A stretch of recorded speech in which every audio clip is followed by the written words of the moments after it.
మారుతున్న వాతావరణ పరిస్థితులకు అనుగుణంగా చీడపీడలను తట్టుకొని అధిక దిగుబడులిచ్చే రకాలను సాగు చేసినప్పుడే రైతుకు వ్యవసాయం లాభసాటిగా ఉంటుంది. ప్రాంతాల వారీగా వరిలో ఎన్నో రకాలు సాగులో ఉన్నా ఎప్పటికప్పుడు నూతన వంగడాలను శాస్త్రవేత్తలు విడుదల చేస్తూ ఉంటారు. అలా కొత్త రకాల ఎంపికతో శాస్త్రీయ యాజమాన్య పద్ధతులతో సాగులో ముందడుగు వేస్తున్నారు ఖమ్మం జిల్లాకు చెందిన రైతు ఒకరు. మినీ కిట్ దశలో ఉన్న KNM 12472 అనే వరి వంగడాన్ని 8 ఎకరాలలో సాగు చేశారు. ప్రొఫెసర్ జయశంకర్ తెలంగాణ రాష్ట్ర వ్యవసాయ విశ్వవిద్యాలయం కూనారం పరిశోధనా స్థానం శాస్త్రవేత్తలు రూపొందించిన ఈ రకం గుణగణాలు, దిగుబడి తీరుతెన్నులు ఎలా ఉన్నాయో రైతు మాటల్లోనే తెలుసుకుందాం.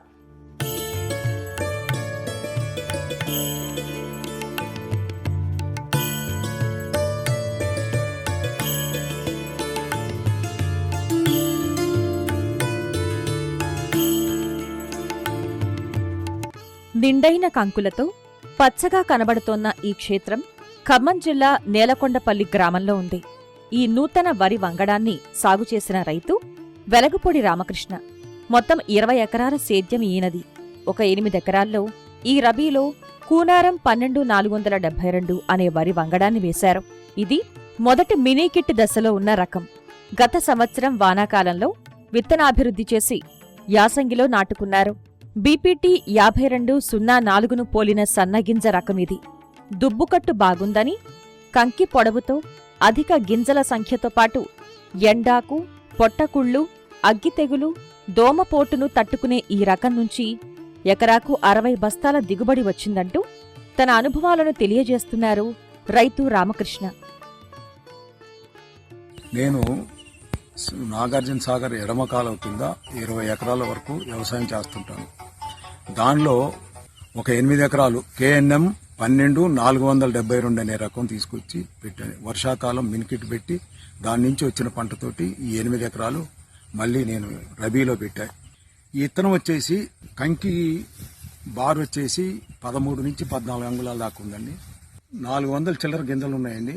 పిలక్కలు వచ్చేసి 70 నుంచి 80 దాకా ఉన్నాయి, కానీ 40 నుంచి 60 కర్రలు ఉన్న దుబ్బులే ఎక్కువ ఉన్నాయండి.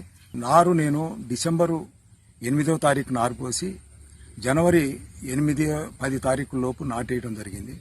నాటేసిన తర్వాత 15 రోజులకి మ్యాక్స్, జింకు, క్లోరిపైర్ పాస్ ఈ 3 రకాలు కలిపి ఒకసారి స్ప్రే చేశా. ఇక మళ్ళీ స్ప్రే లేదండి. దుక్కిలో ఒక కట్ట DAP, అరకట్ట యూరియా వేసా. మళ్ళీ రెండోసారి మళ్ళీ 30 కట్ట యూరియాతోటి ఆపేశామండి. మూడోసారి వేసినప్పుడు అరకట్ట పొటాషు, అరకట్ట యూరియా వేసా. ఈ తక్కువ పెట్టుబడితోటి ఎక్కువ దిగుబడి కలిగి ఉందండి. ఈ విత్తనం రైతుకి మంచి అనుకూలమైన విత్తనం.